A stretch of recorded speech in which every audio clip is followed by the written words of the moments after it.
Lechon Paris with chicharong bulaklak with soft drinks with only rice for only 100 pesos. Napakasarap. Ang Paris na masarap at talo pang pinasarap ay naging hayop sa sarap. Open po ako ng 24 hours. Hindi na po ako natutulog. Bali, nagpapalit lang po ako ng tao. Bali, may dalawang shift po ako, day shift at saka night shift. So, yun. Mas feeling ko mas bagay sa akin yung Diwata kasi maganda ako. Ang hirap pala na mag-artista, no? First time ko kasi yung mga ganito. Ayan, nasanay na kasi sila. Yung kasi ang naging palayaw ko noon pa, Diwata. Tapos ngayon, hanggang sa nag-Paris na ako, nadala ko na, pati yung Paris ko, pinangalan ko na Diwata para at least madaling tandaan. Ang Diwata kasi galing yan sa isang magandang babae. Kaya Diwata, babaeng engkanto, ganun. Hawak ko ang brilyante ng apoy. Diwata nga ako, di ba? Pumunta sa Manila at gumawa ng Paris Overload. Ano bang script? Wala ba dyan?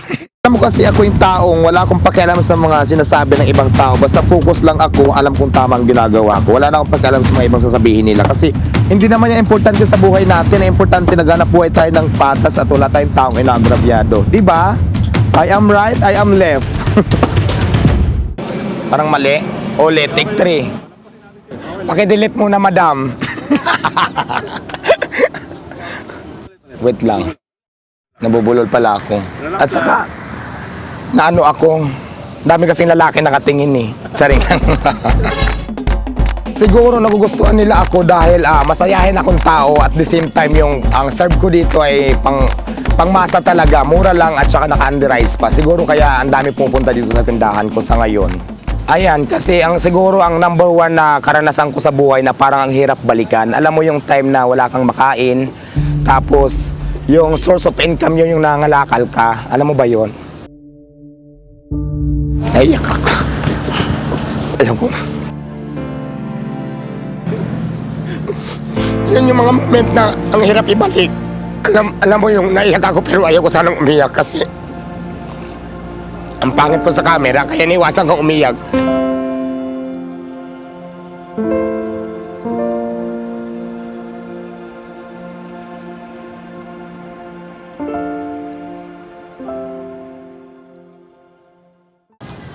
Naiyak tuloy ako.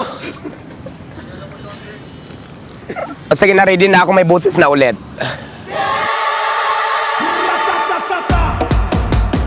Trending sa balita kanyang mukha. Yes, oo.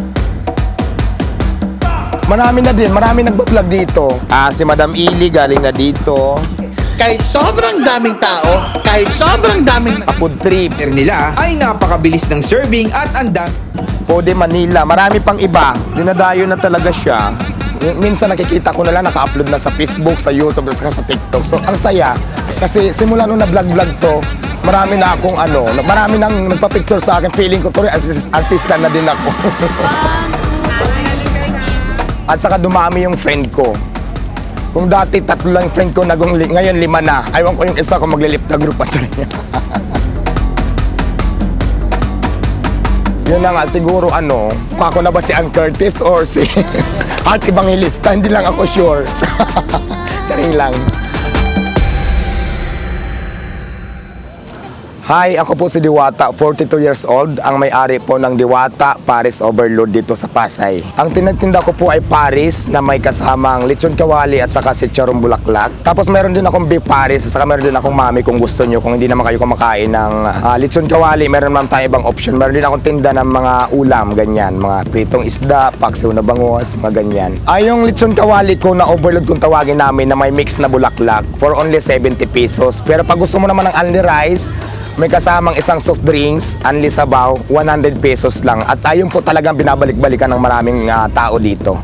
Ang address po natin dito ay Jokno Boulevard, Pasay City. Pagkalampas lang po ng tulay, malapit lang po sa Mall of Asia. Maganda pa ang view kasi malapit tayo sa Manila Bay. Ayan, yung side Manila Bay. Tapos kumbaga parang nandito tayo sa lugar ng tourist spot talaga dito sa Pasay. Parang paraiso talaga. Ayun nga, ang mga customer natin iba't iba, may mga dayo, may mga riders, mga grabs, tapos basta iba-ibang klase ng ng hanap buhay nila. Mayroon man nag-opisina, hindi ko alam kung saan sila nanggagaling, basta bigla na lang bumubulusok dito sa tindahan ko. Sinasadya kasi mayroon ako nakausap na Tagaytay pa galing, mayroon naman Antipolo pa, mayroon naman Quezon City. Meron din naman taga Pasay pero mas karamihan yata mga dayo ang pupunta dito. Oo nga, kadalasan kasi ng customer ko dito may mga sasakyan. Pag hindi motor, ayan may mga kotse sila. Oo, halo-halo na. Lahat naman ng klase ng tao siguro nandito na. Hindi ko naman maitanong kung anong klaseng tao sila. Basta pag kumain dito, in-entertain natin ng maayos. 100 pesos, yun naman talaga siguro. Kaya marami ang customer kasi dahil sa mura ng paninda ko at saka okay naman po yung lasa. Hindi naman siya pangit at saka affordable talaga. Kung nagbabudget ka lang, so dito nang hinahanap mo kasi sa 100 pesos mo may soft drinks ka na, solved ka pa kasi 100 pesos lang naka-underize ka pa. So siguro.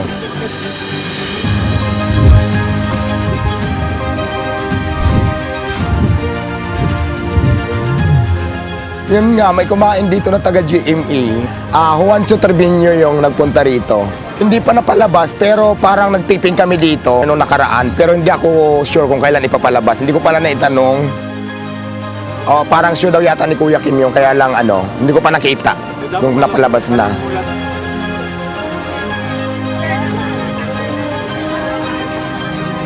Masaya kasi di ba si Diwata pinunta ng artista para itiping, para mag-shoot kami. Isang malaking karangalan yan para sa akin na hindi ko naranasan sa buong buhay ko.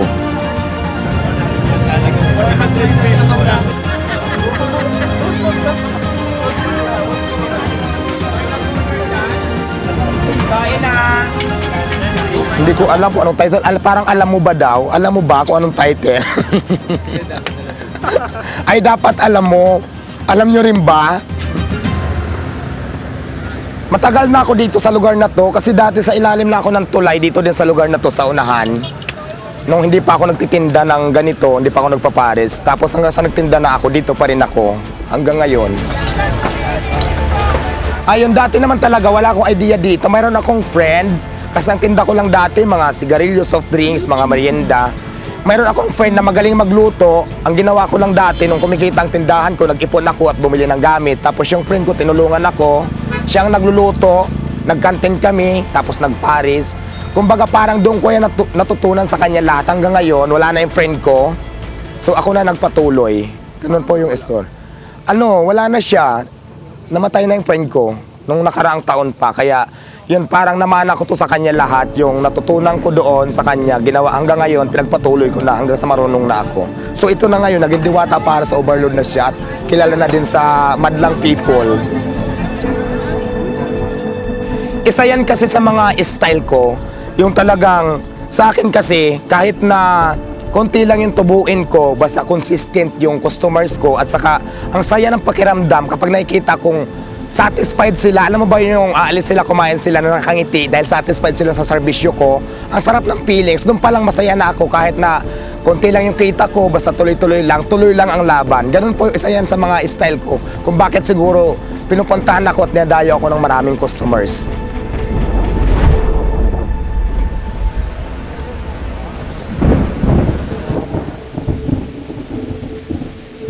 Ayan, kasi siguro ang number one na karanasan ko sa buhay na parang ang hirap balikan.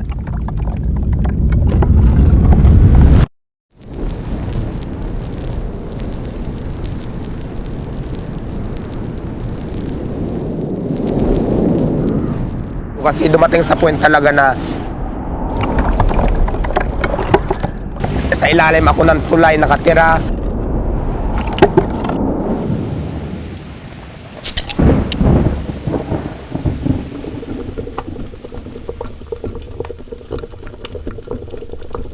Siguro naman napanood nyo ako before sa viral na balita. Ayun yung mga time na down ako.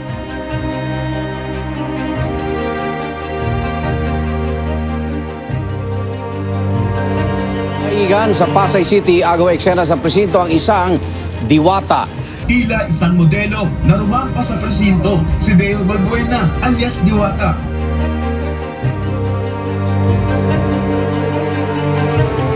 Alam mo yung time na wala kang makain, tapos yung source of income yun yung nangangalakal ka. Alam mo ba yun?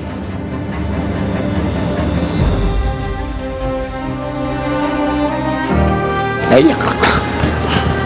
Ayaw ko.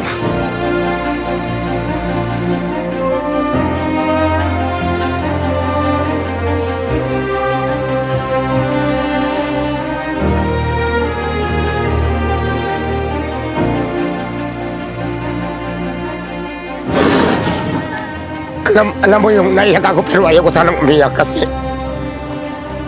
ang pangit ko sa camera kaya niwasan ko umiyak. Ayun, yung karanasan sa buhay siguro na parang hirap ibalik. Alam mo yung nangangalakal ako tapos wala ka namang ginagawang masama. Lahat na ng diskriminasyon na sa akin na alam mo yung nilalaban ko yung sarili ko. Tapos kalakal lang naman yung hinahanap natin para mabuhay ako. Tapos lahat ng taong diskriminasyon sa iyo, lahat na lalaiting ka, parang hirap, parang kung maaari sana ayaw ko na sana kang ibalik yun. Yun yung mga hindi ko makakalimutan sa buong buhay ko. Nakakaiyak. Pause ako, sorry. Yun yung mga moment na ang hirap ibalik. Kaya ngayon talagang binabalik ko rin sa customer ko kung anong bigay ni Lord sa akin na biyaya para naman maging masaya lahat. So yun, laban lang.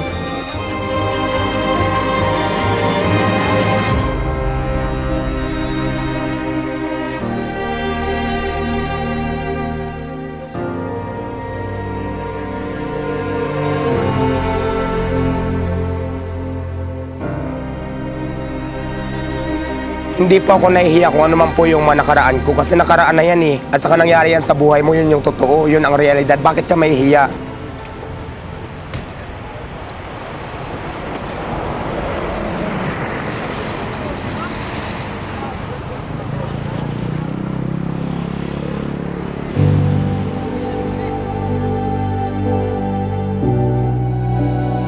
Kasi hindi akong tao yung magpapanggap ka na wala ka naman, magayaman-yamanan ka or yung realidad ng buhay hindi mo kayang harapin na mahirap ka naman, pipilitin mo maging mayaman. So walang naman dapat na ikaya yun kasi yun ang katotohanan ng buhay natin. Hindi ako nahihiya. Ang importante dyan, wala kang ginagawang masama at hindi ka na may merwisyo. Lumalabang ka ng patas. So yun, parehas lang na buhay, tuloy lang ang laban. Huwag kayong susuko.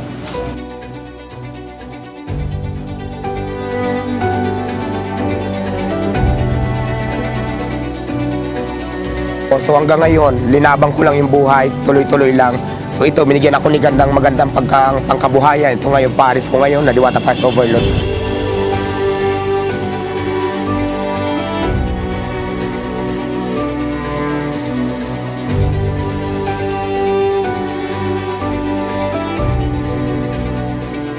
Mabait lang talaga si Lord. Pag magtiwala ka lang sa Kanya, kahit anong unos pa sa buhay mo talagang, pag hindi ka talaga bumitaw sa Kanya, tutulungan at tutulungan Kanya. Experience ko talaga yan sa buong buhay ko.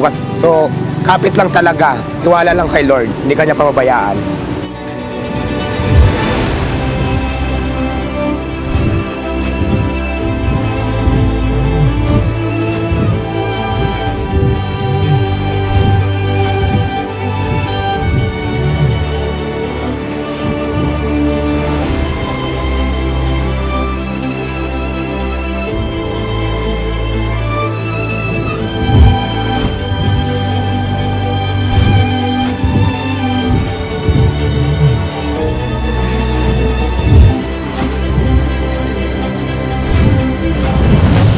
Mas umukay yung buhay ko ngayon dahil sa kasipagan ko kumpara sa dati.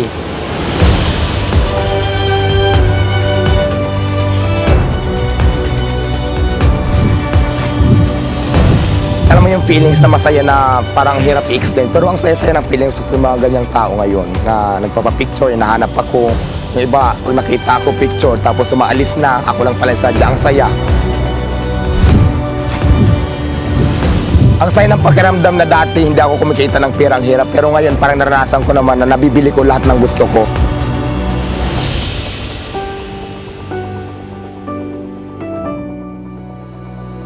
Alam mo yun, yung matagal na panahon hindi ka nakatulong sa family mo, ngayon nakakatulong ka na, lalo na sa mother ko.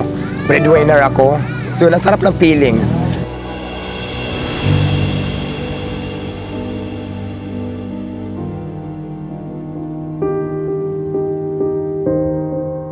Ayan, normal naman talaga na nakakapagod. Sa lahat naman ng trabaho nakakapagod. Pero kailangan talaga hindi tayo susuko. Kailangan talaga ituloy lang natin. Kasi kung susuko tayo, wala tayong mapapala. Ang kailangan lang gawin natin, talagang sipagan lang natin ng siguro triple na sipag. Kasi kung hindi ka magsisipag, hindi mo maibili lahat ng gusto mo. Ako sa pagpapares, 1 year na siguro. 1 year na mahigit. Oo, pero sa lahat ng diwata, ako lang mahitsura dito sa amin.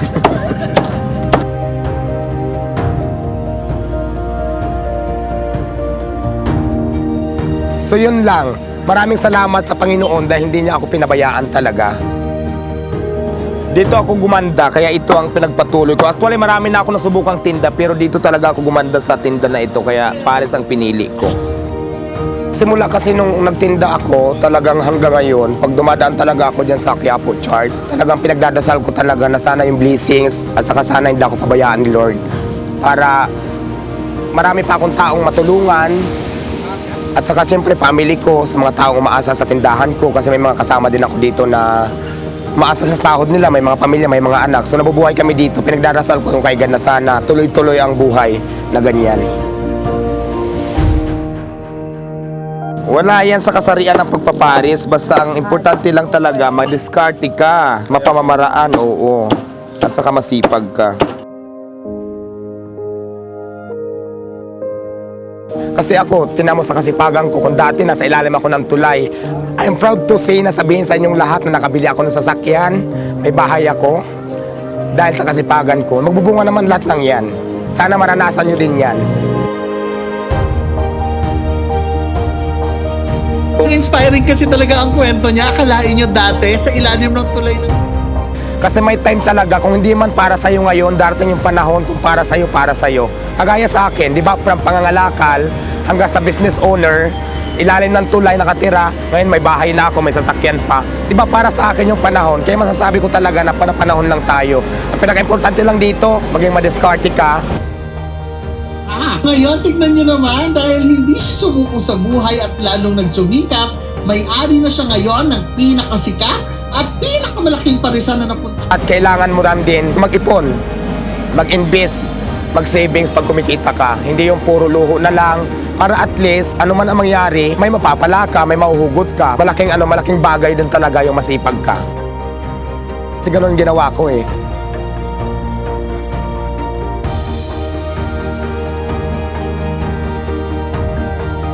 Siguro ang swerte, naniniwala talaga ako na dumarating na lang yun sa tao. Basta huwag ka lang susuko. Sipagan mo lang, galingan mo lang yung diskarte sa buhay.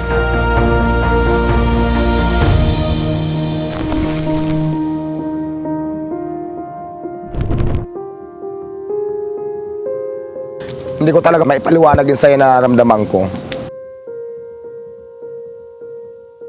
At ngayon ay isa siyang construction worker. My name is Diwata!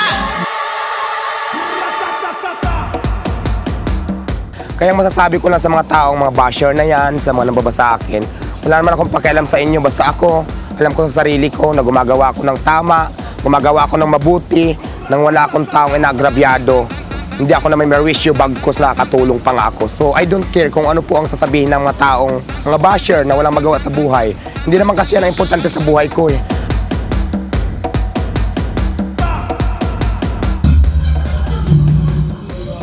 Nagmula sa kalangitan, lumagapak sa kalupaan, narito na sa inyong harapan ang nag-iisang diwata na mukhang kawatan. Alam mo kasi yung hitsura, lahat tayo kasi, yung hitsura na yan, yung mapanglalait, sungusgang ka, hindi ako nagbabase kasi dun sa tao eh. Alam mo, ang pagbasihan natin yung ginagawa ng tao. Alam mo ba yon? Kasi lahat tayo may kanya-kanyang ganda. Maganda nga yung kaanyuan mo na panglabas, tapos hindi naman maganda yung ginagawa mo. Doon sa itsura mo, hindi naman tugma yung gumagawa ka naman ng masama. Di ba? Useless. Walang kwenta, walang saysay. Kasi kanya-kanya tayong ganda eh. Maari, maganda ako, iba yung ganda ko, ibang ganda mo. Maganda-kanya tayong ganda. Kung ang ganda ko, guwapo, mistiso, ito naman yung ganda na bigay sa akin ni God. So tanggap ko, kailangan lang natin tanggapin yung sarili natin kung anong mayroon tayo. Kailangan natin magpakatotoo. Tingin ko si Diwata talagang may bertud kung tawagin di ba? Sa mga Diwata, alam mo na yon. Dito, ng 3 AM ng madaling araw, grabe pa rin talaga yung tao. Ganun kalakas si Diwata rito sa Pasay. Iba yung lasa talaga ng pares dito sa kay Diwata eh. The best talaga. Pangmasa talaga, tsaka di nakakaumay, babalik-balikan talaga. Sa lahat po ng mga taong nakakaranas ng kagaya ko, diskriminasyon sa buhay, huwag kayong papatalo doon. ituloy lang mo lang ang laban.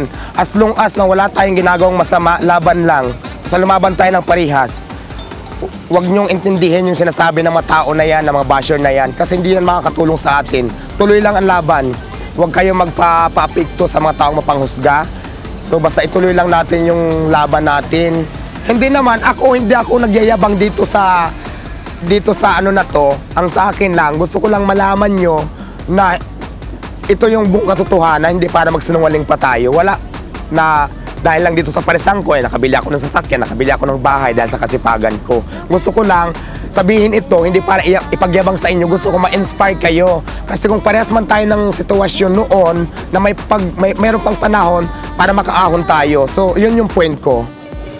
Ayan, gusto ko lang pasalamatan din lahat po ng mga tumatangkilik ngayon ng Diwata Paris Overload, sa lahat po naging customers ko. Maraming salamat. Kasi kung hindi dahil sa inyo, sa mga customers ko, wala rin yung Diwata Paris Overload ko. Kaya naman maraming sa lahat po na kumakain dito sa aking parisan. Maraming salamat sa inyong lahat. Ayan, maraming salamat sa lahat ng mga kaibigan ko na sumusuporta sa akin. Maraming salamat sa mga vlogger na nag-upload ng videos ko, kung kaya't dumami mga customers natin. At syempre maraming salamat kay God dahil kahit anong nangyari, hindi niya ako pinabayaan. Lagi siyang nandiyan, basta magtiwala talaga lagi tayo sa Kanya. At syempre pa maraming salamat sa mga taong kasama ko dito na araw-araw na ipagtulungan sa akin para mabuo ang Diwata Paris Overload. Maraming salamat po sa inyo.